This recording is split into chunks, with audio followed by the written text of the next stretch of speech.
Welcome to the Jedi Group podcast. Jedi, it's not a mind trick. It's justice, equity, diversity, and inclusion. Be sure to like, share, subscribe, and leave a comment because you know we want to hear from you. And now, let's get into the show.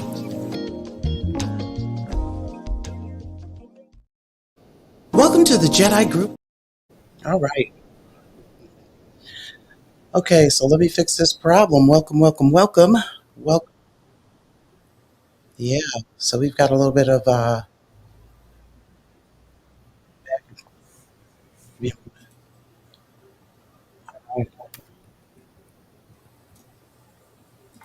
there we go. That should have resolved it. Good deal.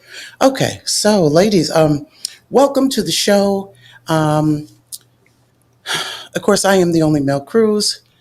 You know what, you guys who've been here before, typically my intro, I use a different intro, and typically my intros are smoother than this. But listen, I am in the company of some super intelligent Black women, and I'm over the moon with it. I can't wait to get into this discussion.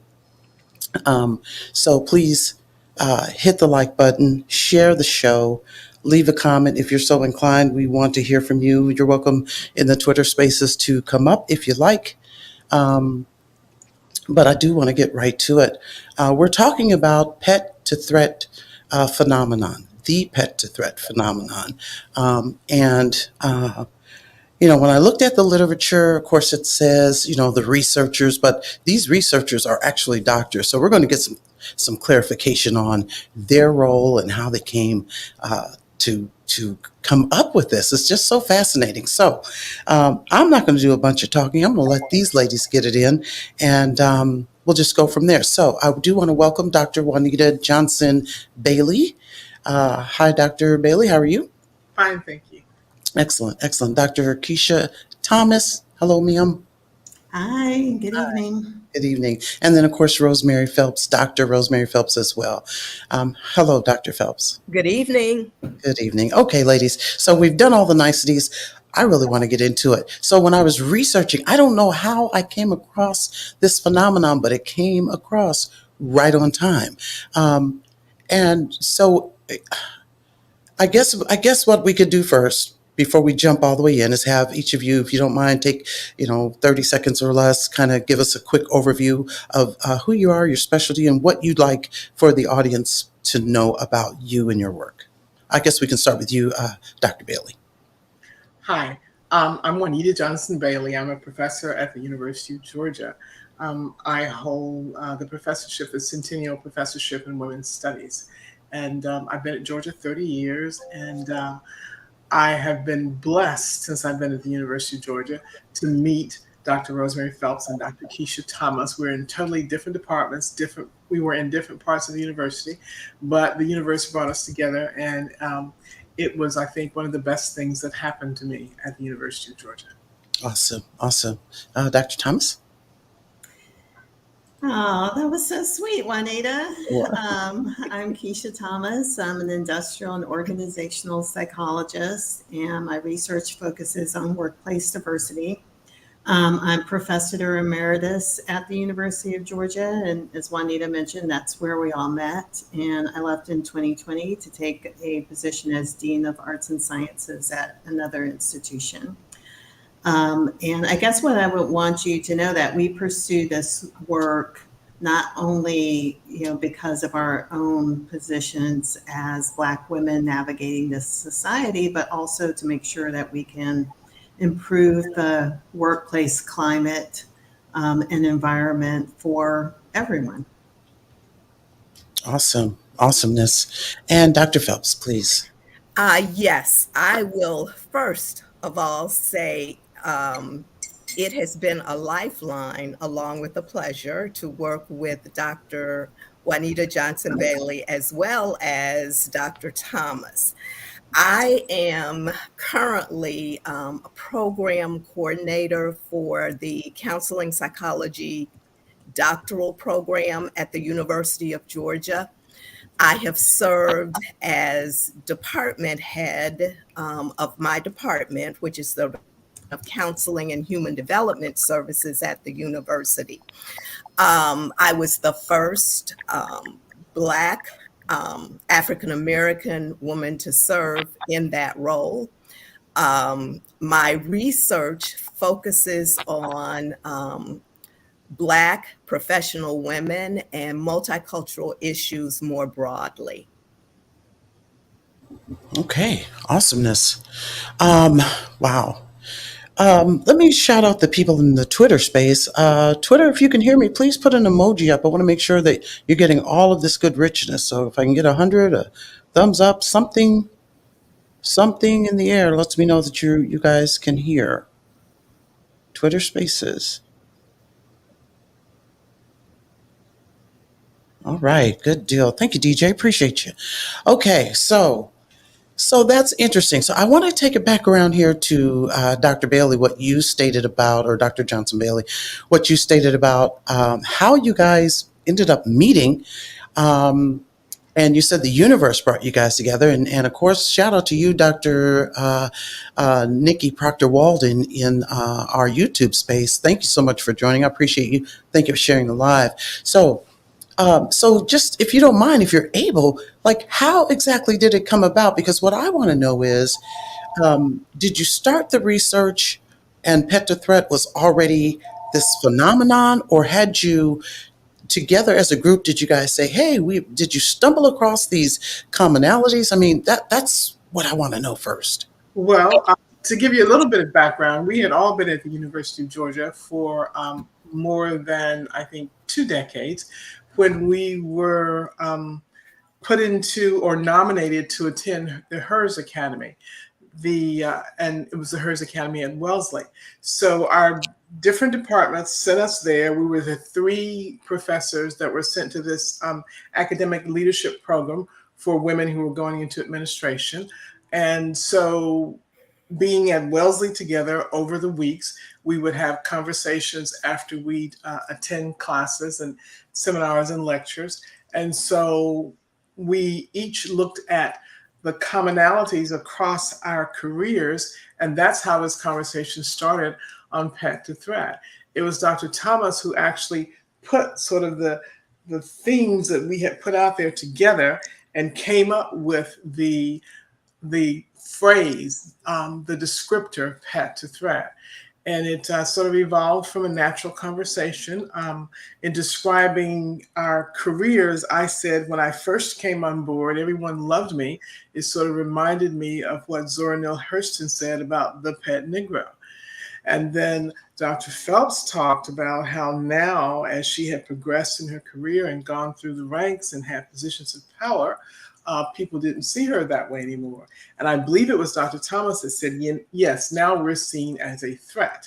And so she put those sort of ideas together, and the Pet to Threat descriptor emerged from the research that we had done and looking at other people's careers and looking at our own careers.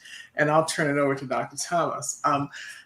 Let me just tell you that both of them are psychologists. I'm the educator in the bunch, in the group. And so I defer to them when we're talking about research. So Right. Dr. Thomas. HERS, as Dr. Johnson Bailey mentioned, is it stands for Higher Education Resource Services, and it's somewhat of a boot camp for high potential women across the academy. You don't need to be a faculty member. You could be a registrar or director of financial aid. And just, in probably the 6 weeks that we travel back and forth between Athens, Georgia, and Wellesley, Massachusetts, talking to our colleagues from these other institutions, we would hear the more junior women, especially those who were, I would say, severely underrepresented as women or as women of color in their units or departments, talk about, how they often felt patronized, how they were, isolated. I clearly recall one woman in the physics department, saying she was, the first woman in her department. All of her colleagues were older men, and how they would literally say, "Oh, you remind me of my daughter," and kind of almost pat her on the back. But then when we talked to more senior colleagues, they also were, isolated, somewhat alienated, did not easily get the rewards and recognition that they deserved, and often felt as though they were treated as though they were some type of threat. And so it was really kind of that model that led us to subsequently collect data through, from colleagues from around the country, to help us kind of fine tune what that really looked like. And, was it just our experience and the people we talked to, or was this something, broader? Mm-hmm. So the one of the questions I had too, well, multiple questions. So how many years did it take you guys to culminate all of this research? How many years did you spend researching? Was it months? Was it years? And are your results confined to academia only, or do you have any additional evidence, if you will, that shows how it impacts people that are outside of academia? So like in the workplace, et cetera, et cetera, in the civilian. Well, I will, my graduate students collected the data for us after we developed a survey that got open-ended responses from our participants. And actually the data collection was very quick. I mean, we had some key listservs that, we sent the survey out to, but we asked people to forward it on to others. And so, as you might imagine, just, as evidenced by your interests, it really took off and it was shared very broadly. So it wasn't an issue collecting, data at all. I would say it was a matter of months, definitely not years. In regards to it kind of playing outside of the academy, well, that is a workplace. Yes. But certainly, once we have done interviews and podcasts, and when you see it mentioned, on Twitter, on LinkedIn, even on TikTok, some younger colleagues have shared it on TikTok, and people across industries will, kind of report back like, yes, this is my experience, or this happened to me, or this is why I left my last workplace. So certainly it's been law, it's been, engineering, technology, it's been medicine, you name it. I think it's a shared experience. And I think it really represents the experiences of individuals who are highly tokenized. And we know that as women of color, we are often one of a kind or first of our kind, Right. Especially within professional contexts. Right. And so one of the questions I have is the individuals who are the pet and loving it, because who doesn't love being the pet? You know what I mean? So these individuals, do they end up like crashing hard, or did you guys find where there were circumstances where, they're pet from day one till day end, till the end of their career? How does that typically play out? And before you guys answer that, I do want to shout out Dr. Nikki, who stated in the comments, this conversation is so important as my own transition from the classroom to administration has been painful. Thank you for that transparency, Dr. Walden. Thank you for that.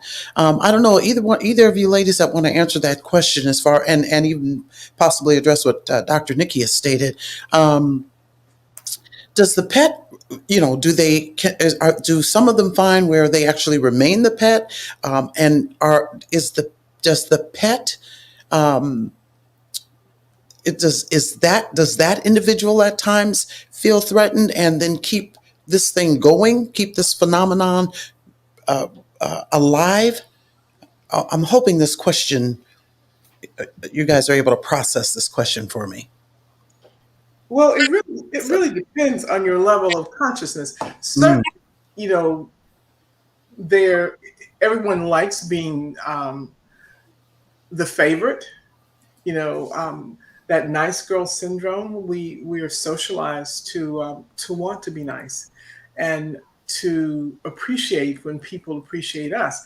But there's a level of cognizance I think we have as adults where we realize when you're being sort of seen as a pet, Mhm. you're not being seen as an entire person. You're not being seen as self-actualized. Mm. So it really depends on your level of consciousness. I've seen people who are in total denial about the way that they're being tokenized, the way that they are, in a sense, as Dr. Thomas said, being patted on the back and they're there and you're okay. But as you grow and as you mature in the workplace, it gets old. So, Dr. Phelps, Yes. expand on that for me, because I don't think I articulated that too well. So I would just add that I don't think there is one single way that people are petted, if you will, that I think we all maybe experience that in a different manner. But I do think that the pet part, sure, we all want to feel supported, we want to feel liked. And sometimes I think some people don't even realize they are being a pet. But it's sometimes for me like people have pets and they care about them and they showcase them and they are very, if you will, proud of them. And so treat them in a manner of, we're supporting you, we really like what you're doing. But there's also behind that is, but look what we are doing to support that person. So in some ways, the Black woman doesn't feel as though it's her own, that she's come into her own existence. It's Mhm. sometimes at the existence or the prompting of others. Right. So once people kind of recognize that, I do my own work, I get rewarded for my own work, I give recognition where it is due. And then at some point that turns into a threat to others. And so, and that's kind of like where I was trying to head with the, for example, you could have a young, brilliant individual who is, the pet of the entire, organization. Everyone loves her and this and or him, or I'll say her to stick with the research. And so they're well loved, they're beloved, and then someone else can come in, and and the pet feels threatened. So I know when the pet to threat phenomenon, it's more of the. So I guess what I'm trying to ask you is there ever in this phenomenon where the actual pet feels a threat to their position that impacts this phenomenon, or is that totally out of the picture? Is that question is that question clear? I don't know if I'm articulate because I see your face, Dr. Thomas, and it's like, wait a minute now, Mel. Wait a minute. No, I do think there is an aspect of the pet experience that, like both Dr. Phelps and Johnson Bailey mentioned, there's, this excitement about this individual onboarding and the potential that they might offer this work group. And again, I think especially if that person is severely underrepresented, so perhaps they're the first person of color, Right. and this person's going to change the optics of the group. And so for the incumbents, it's like, oh, look at us. We're diverse. We're inclusive. We are, cutting edge or whatever. And so a lot of that excitement and enthusiasm is really misdirected. And so, sure, it feels great at the beginning, and you might actually be overexposed, but you can also be underutilized when it comes to the knowledge, skills, and abilities that you thought you were being hired for, and you probably were hired for. But now, there is a difference between the formal contract, what I'm hired to do, and then the psychological contract, what people think I am there for. Mm. And that certainly, I think, is threatening. And so for people who find themselves in pet roles where, perhaps they're not being stretched, or they're not being challenged in their role, or they're not growing in authority, that can start to feel exploitative. And when they don't see a true growth opportunity, they're going to start to engage in turnover behaviors and job withdrawal. And they're going to start to question, is this the right path for me? And I think, outside of both the academic and non-academic workplaces, we see people moving on to different industries or becoming entrepreneurs. Mm-hmm, mm-hmm. And I read that in the article, and one of the articles that you had written, Dr. Thomas, and that was that was puzzling, because you look at Black women out here trying to go that route, even if they've never experienced pet to threat, just become an entrepreneur, and so they can walk in their own and do their own thing. And then you've got the pushback and the hindrance of being able to get seed money and grant money and startup capital and things of that nature. So where it's like you got to have a door being slammed in your face in one direction, and then you're on your job, and it appears as though the door is closing in on you, because now your ability to be your full self at work is really taken away from you, because because of this you've now turned from the pet to the threat. Do employers know that they are operating in this pet to threat dynamic? Do they know this? Are they doing this intentionally, or what are your findings on that? So I think it's an interesting question. Certainly, I think there will be some who are intentional about it. I think a lot of it is done in the daily maintenance of how people operate, in terms of the policies, the procedures, the norms, if you will, that are part of organizations. So I think some of it certainly could be not necessarily intentional, but please hear me say that I do think there is intentionality at times, but just your standard operating procedures in terms of how people operate. Sure. So, so it's not like they come through and say, "Hey, let's execute this pet to threat on them." It's just they just merely, this is just how they operate anyway. And I think can be certainly a reaction to coming face to face with brilliant Black women who stand their ground, who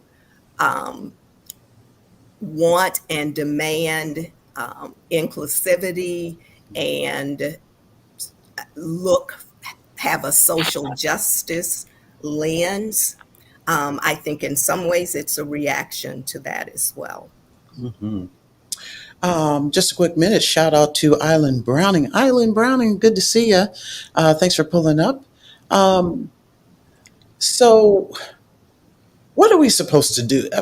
What are we supposed to do? Again, I believe a different article I read said, start looking for another job.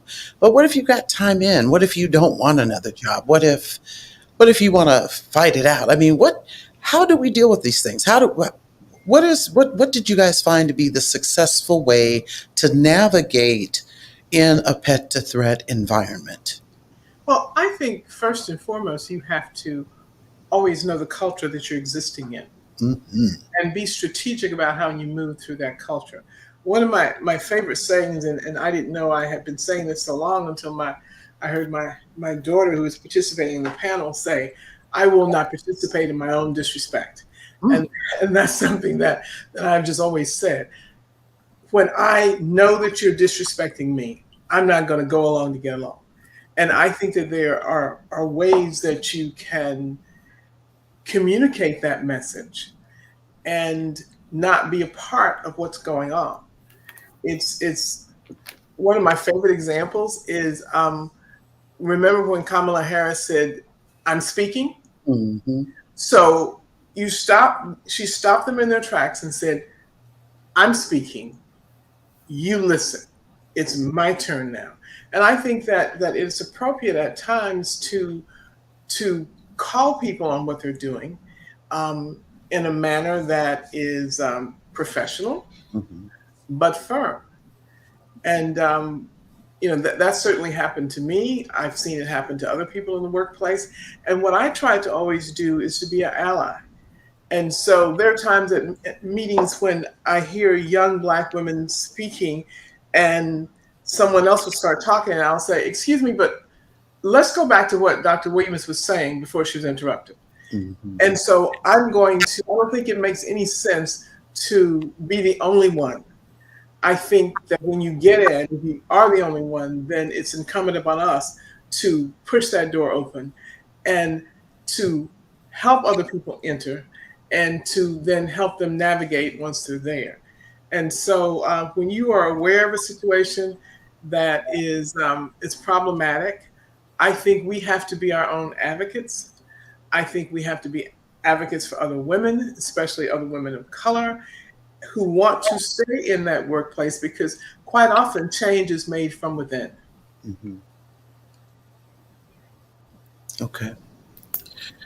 So I would add to that, following up on what Dr. Johnson Bailey said with regard to needing to know the culture, um, and understanding. For example, in the academy and higher education, it was not um, designed for people of color, for Blacks, for Black women.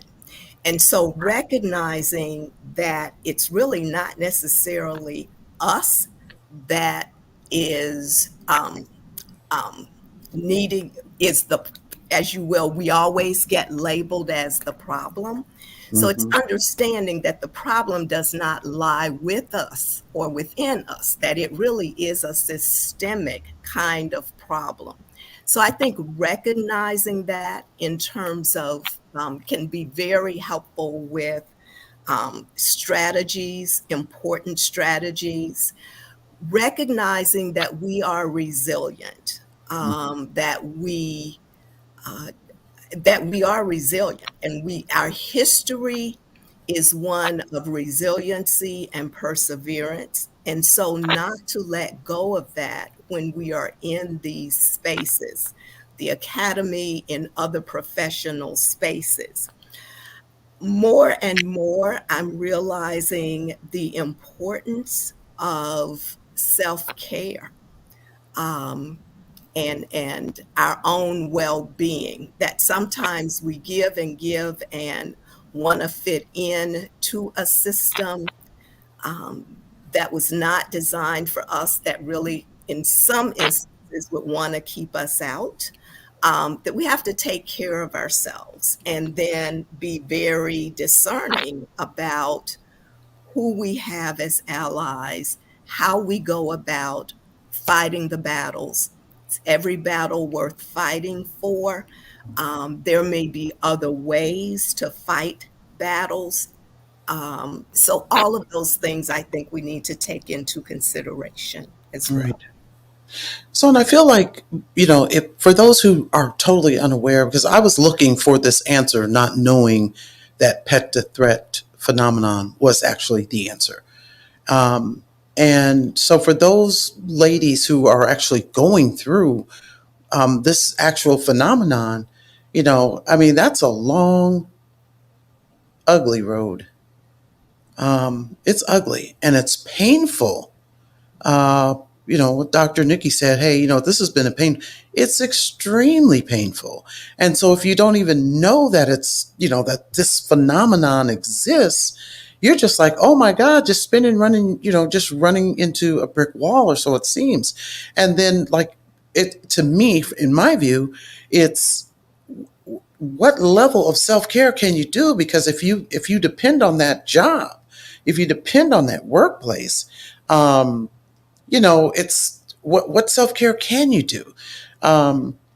Is there anything that you can hold on to in the interim for those who are unaware of it, or what other type of I think once someone knows, hey, what you're experiencing is an actual phenomenon, that kind of takes the pressure off. It lets the steam out. You're like, oh, okay, I can label it. I think, like Dr. Kimberly Crenshaw says, you can't fix it if you can't name it. Words to that effect. Don't get me on the quote. But once you're able to actually say, oh, that's what this is, it kind of takes you to a different dimension, but it still doesn't give you the roadmap on how to resolve the issue, which is one of the reasons why I asked that question. Do the people who are executing this phenomenon, do they know? Is it intentional? Any of you ladies on the panel, do you think if someone went to them and said, hey, you know what, I just learned about this pet to threat phenomenon, this is what you're doing, don't you? You guys think that's a good idea? That's why you guys respond to that, please. I definitely do not think that's a good idea. And I would say, if you have a manager or supervisor who seems to be like pushing you into that pet corner, I think, I agree. It's not always intentional. It could be. But I think there are a lot of well-meaning individuals who engage in what psychologist Susan Fisk calls a more benevolent prejudice. And so they may actually believe that they are doing you a favor by not providing you stretch opportunities, by putting you on the DEI committee and kind of directing that type of work to you when you might not even have an interest in it. Right. But again, the overexposure, being profiled and celebrated, even if it's for the wrong things, can feel good. I think it's our responsibility to, as much as we are able, to kind of communicate clearly about what our expectations are in building our careers, to question and, when we can, set some boundaries around the work that we're engaging in. It's like, well, I thought I was hired to do X, but you keep asking me to do Y. How is that going to enable me to move on to the next position or to ever get promoted? And we have to continue to invest in ourselves, even when, we get a job that satisfies our, financial needs. We still have to be willing to find ways to engage in education and professional development in order to avoid these circumstances. But I think, again, I'll go back to the, keeping the door open for new opportunities, but also going back to Dr. Phelps, I would add in the self-care toolkit, having community. I think too often we suffer in silence, and we think that whatever we're going through, we're the only one. But, if we can learn to trust each other a little bit more and demonstrate some vulnerability, even if strategically, we might, understand that, oh, wait, no, we're not the only one doing this. And maybe that, I can learn how someone else has navigated it in the past. Mm-hmm. Shout out to April Showers Network. Thanks for pulling up, April. We appreciate you. So Dr. Nikki has put in here in the chat, how does one present this to HR in ways that can invoke change and support? And an additional question I have for either of you ladies, is there like a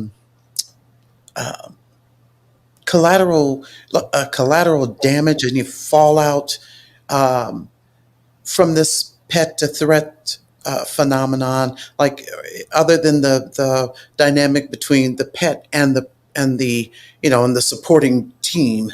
What about, and if has your research even addressed any of this? How does that impact the team or the group? Do you guys have any findings on that? Is there, were you able to determine if, how the co-workers around that pet feel? Like, are they able to see this phenomenon in play from either the pet stage or the, now you're finally a threat, you're not being treated like you were when you were the pet? Did you guys find or learn anything about that while you were doing your research? Well, our research doesn't extend to that area at this time. Sure. But, let me just remind you that this is the American workplace that we're talking about. Mm-hmm. And it has not been my experience in my 50 years of working in an American workplace that people are concerned with the well-being of one specific group. Mm-hmm. And I'm talking about people of color and women and Black women. That is just not been a concern. Right. To look at the group holistically and want to know how they're doing, how they're thriving. That's a very rare phenomenon. I'm sure it exists somewhere, but I've not seen it in any of the workplaces. And let me just say, I'm speaking from my first experience in the American workplace when I actually worked for EEOC and when I went to the field and investigated some things. People are oblivious to what is happening to one particular group. Mm-hmm. It's just not of concern. That's not the American workplace that I know.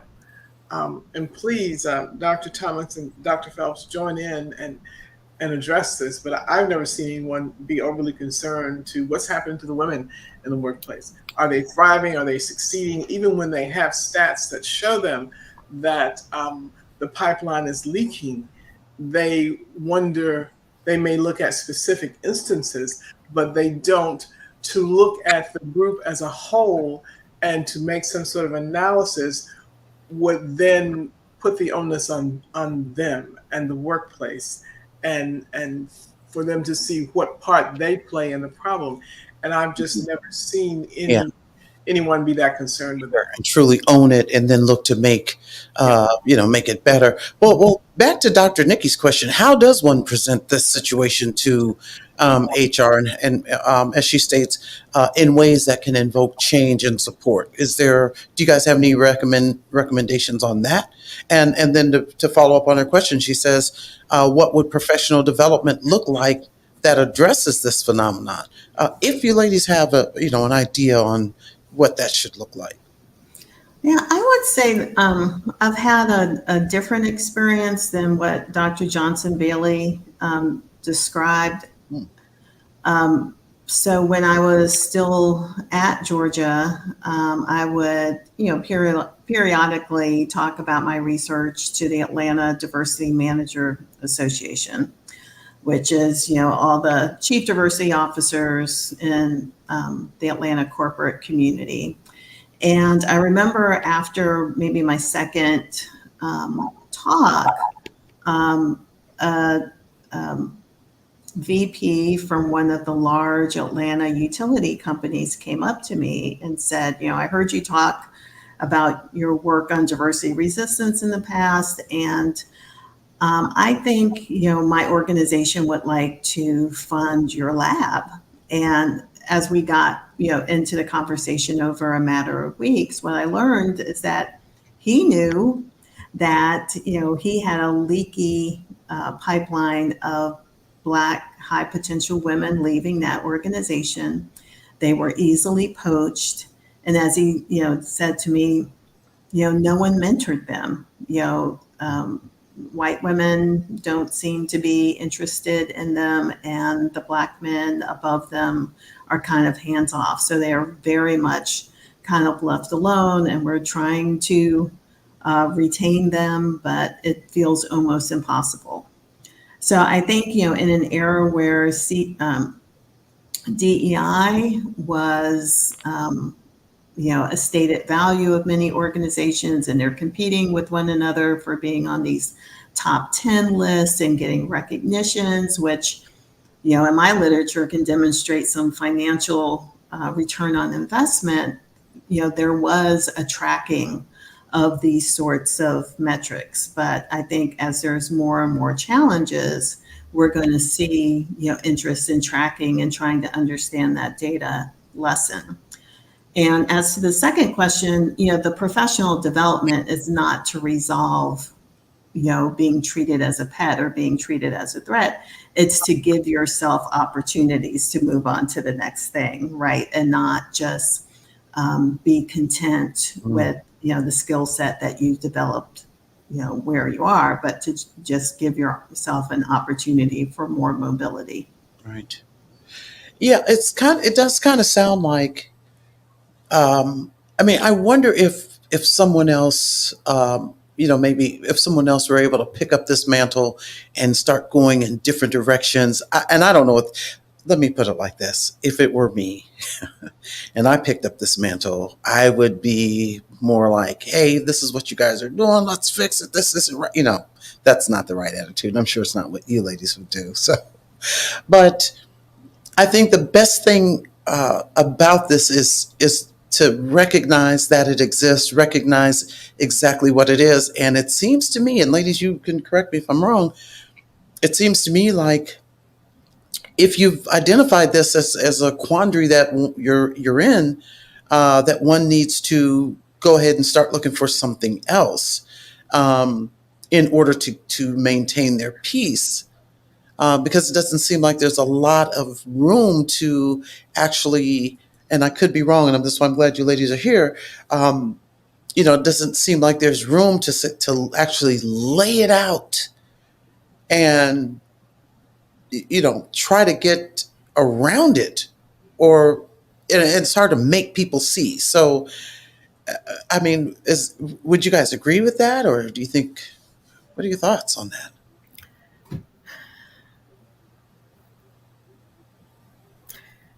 So I think I'm processing the question, and I don't know.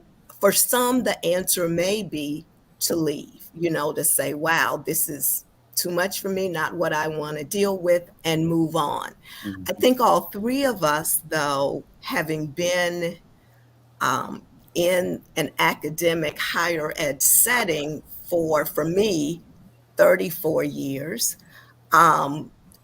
I still manage to recognize the issue and still move forward within the organization.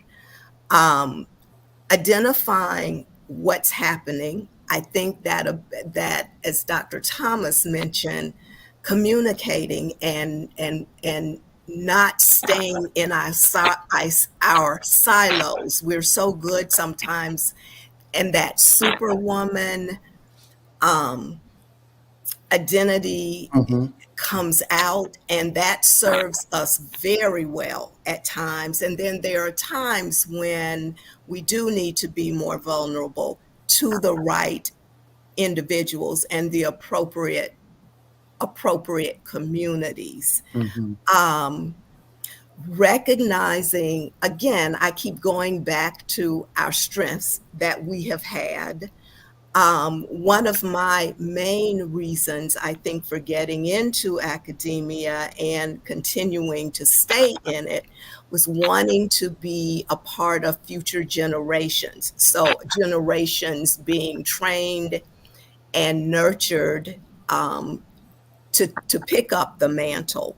And so that's one of the things I think that keeps me going. Is kind of recognizing that and paving the way for others. There was a time when I called EEOC and I said, hey, and I use this term microaggressions. And Real. the guy on the phone was like, huh? What is that? And so we know what that is. We know. We do. We know what that is. And then this person, whether he knew what microaggressions are or not, feigned ignorance, and that was the end of the discussion.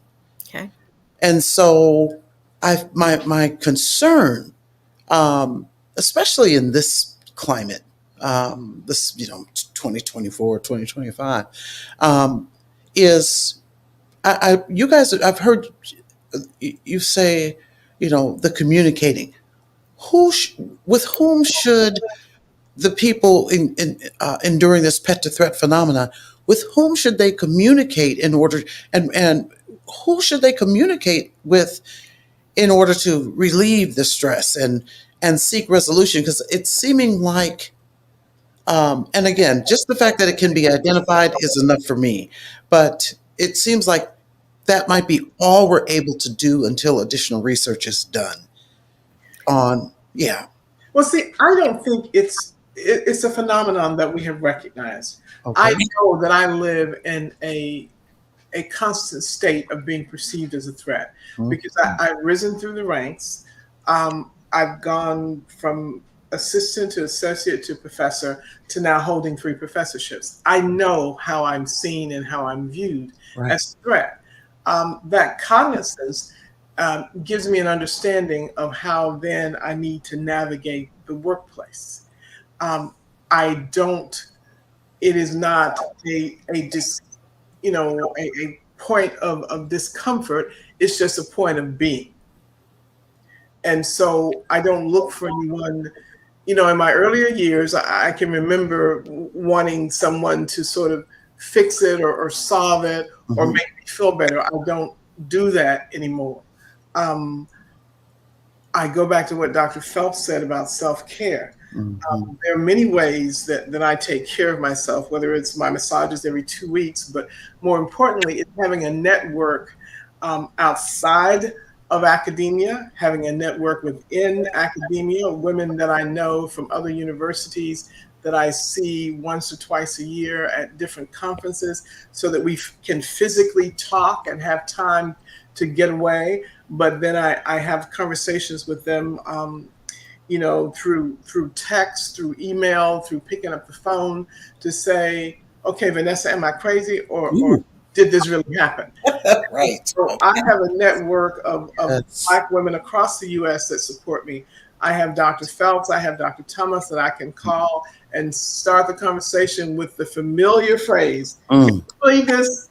Well, And we go on from there. And yes. so it's a phenomenon that when recognized, then you understand Mhm. what you have to deal with and what you're confronted with. Wow. But asking someone to solve or to fix a situation, that hasn't been something that I have been able to do. And I can offer testimonial to what Dr. Thomas said. She has had wonderful mentors in her workplace who recognized her, who saw her, who identified with what she was studying and wanted to make a difference. I haven't been that fortunate. Right. You know what? Go ahead, Dr. Phelps. Go ahead. I was just going to say, and I think an extension of that, and this may go back to some of your EEOC Conversation. example and Mhm. conversation, Mhm. but particularly in the academy, people recognize research and data, Mhm. and there for example. There has been in the academy this idea of black instructors, Black women instructors. Their evaluations are just, what are they teaching in the classroom? They don't seem to get very good evaluations. Well, there has been an abundance of literature that kind of talks about how Black instructors get much lower course ratings than do white instructors, but that has nothing to do.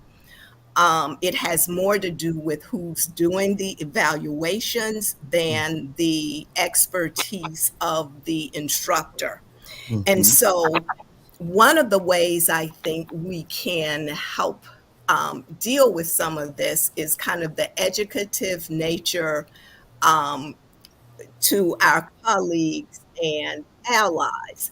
And that truly can be burdensome to us because we are always educating folks about our experiences and who we are and what we do. And how it's perceived differently. So again, I think that's where some of the self-care comes in thinking about being strategic into whom you share that, who will serve as allies and bringing that to one's attention, who are the people that you will look to and share that information with that can make a difference. Yes, yes.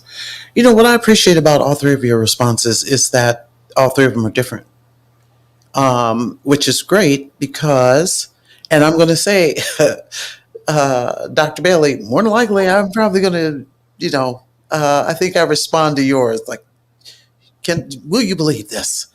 Um, and I appreciate what you ladies have said because again, that's that additional coping mechanism in order to, once we've identified this and there's not really, because there really isn't. I mean, I asked you guys like, hey, should we go to the person who's doing this phenomenon and say, hey, look what you're doing? Of course not. Because, they're going to play the role.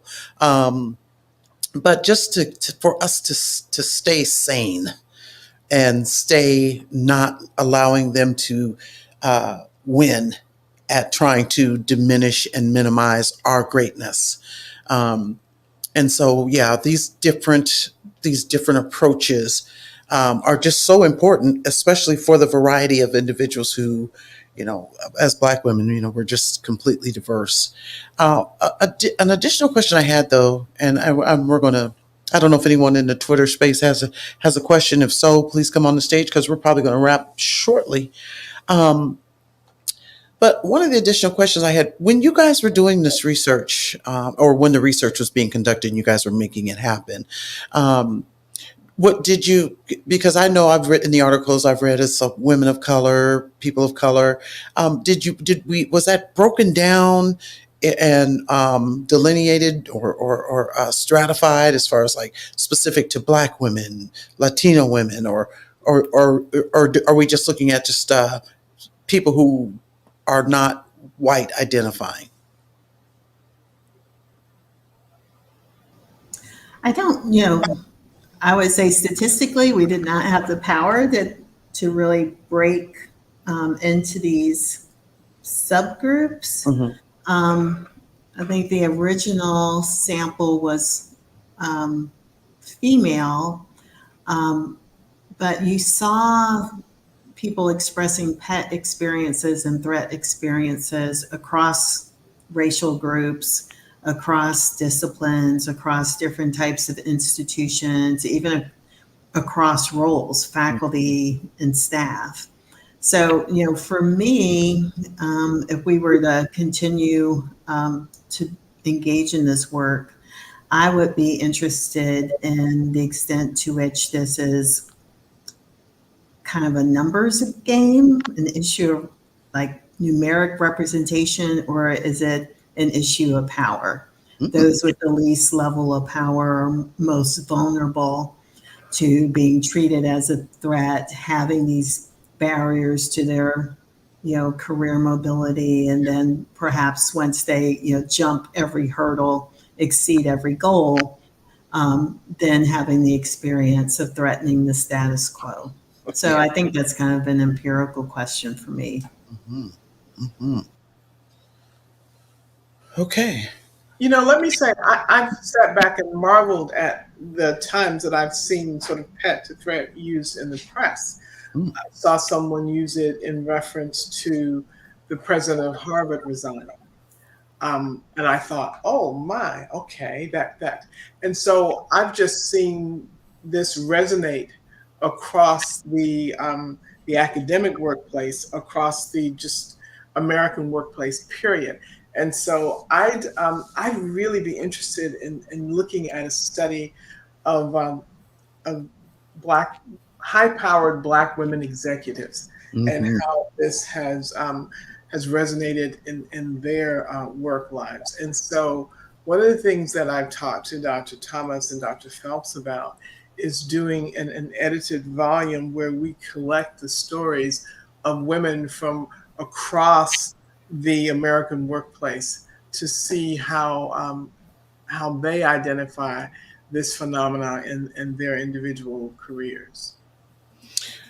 I like, yes, I agree. I would love to see, I mean, I'd love to see some additional, well, let me put it like this because I don't want to sound critical. I'd like to help find that do that additional research, just to help to add to the findings, because to me it generates so many questions like, okay, what should I do, how should I, just all overall.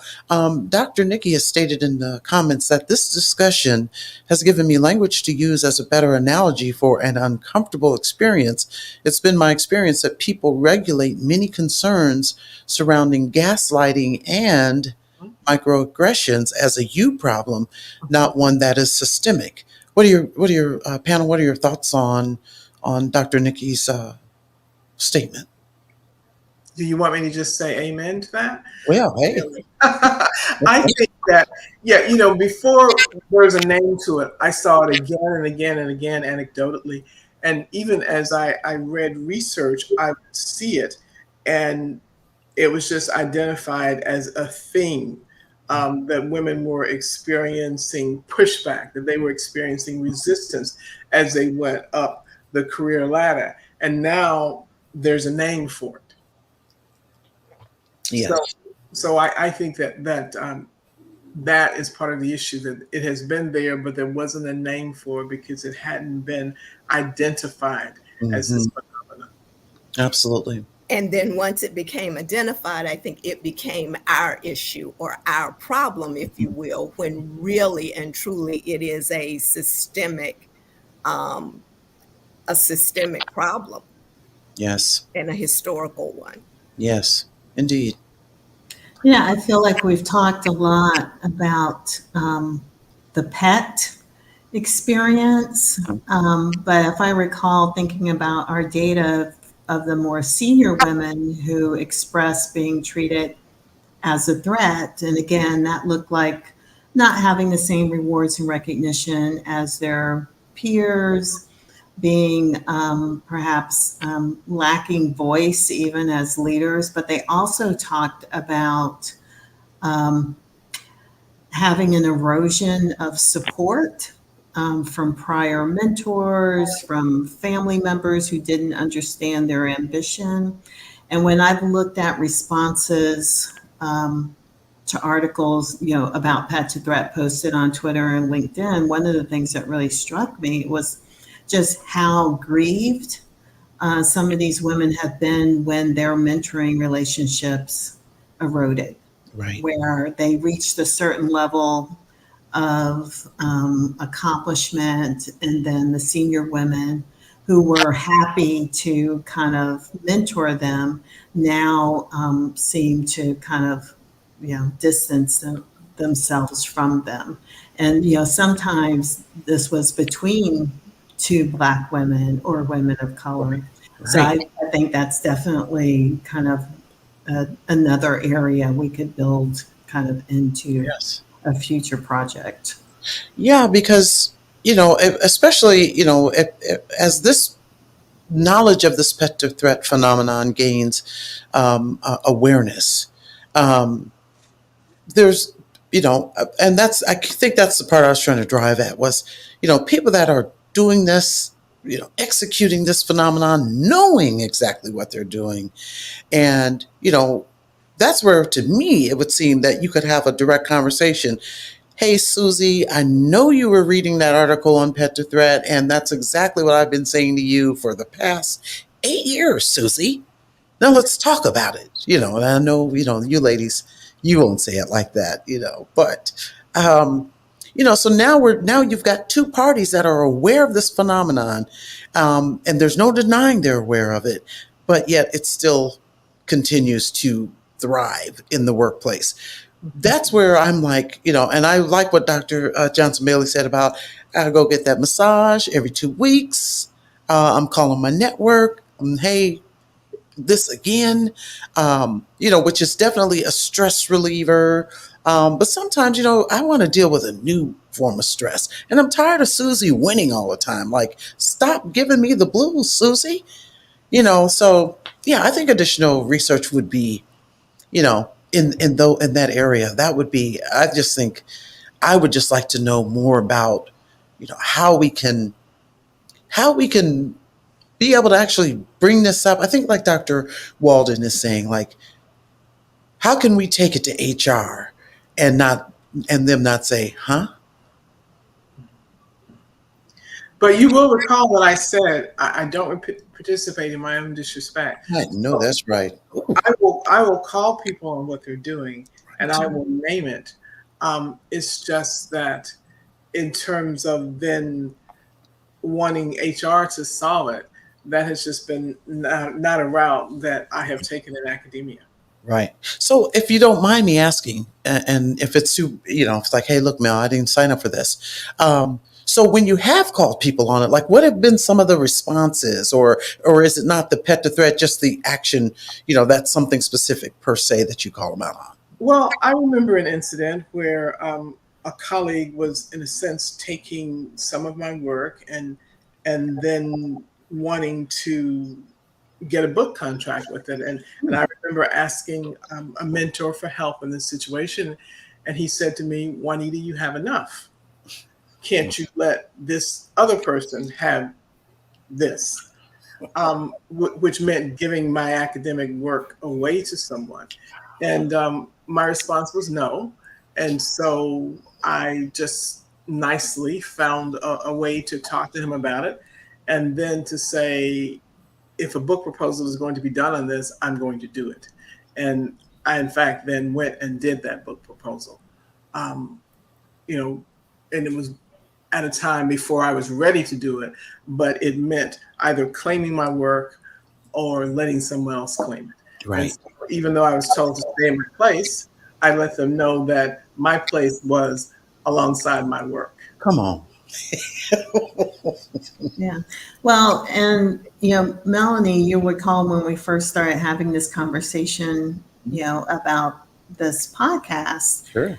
I said, it was going to be really important that you include the trademark, which should be after threat, by the way. Okay. Thank you. Yeah, because we were seeing so many people, and it's not that they were laying claim to our work, Sure. but they were, talking about it and I think misrepresenting it. We saw some commercial, workshops, retreat, webinars Wow. without any connection to us, no reference to our work, no citation to the chapter. And, so we're, taking a legal route to protect our intellectual property by getting this trademark. Right. Absolutely. Well, for starters, I'm going to fix this. And so when we get done, I'm going to change that graphic up, and we'll make sure that that's done correctly, because I respect what you ladies have done here. This is some awesome research. Just the mere fact, again, of being able to put a name on it, that is, I mean, my goodness, that takes, now it's, at least it gets the, the steam out of your head, and you can just say, okay, now let me go to the next phase. Yeah, Dr. Walden saying I have had people remove my name completely from the entire document prior to publication. Oh my goodness. Wow. Yeah. It's not, just not a surprise at all. I will say, ladies, I think I've got all my questions. You guys have been great. I appreciate the diversity in responses, because I think, the type and style of woman that you all are individually, there are other women that are going to resonate with that specific personality trait that you guys have, and that in and of itself is going to provide some level of peace and tranquility, and the ability to get up and fight another day. So thank you, ladies. Thank you so much for spending this bit of time with me this evening. You're welcome. Awesome. Thank you. Thank you. It All was- right. Oh, yes, the pleasure was all mine. So that's it. That is the podcast. Be sure to like, share, subscribe. If you haven't already, Replay Gang, leave a comment. You know I want to hear from you.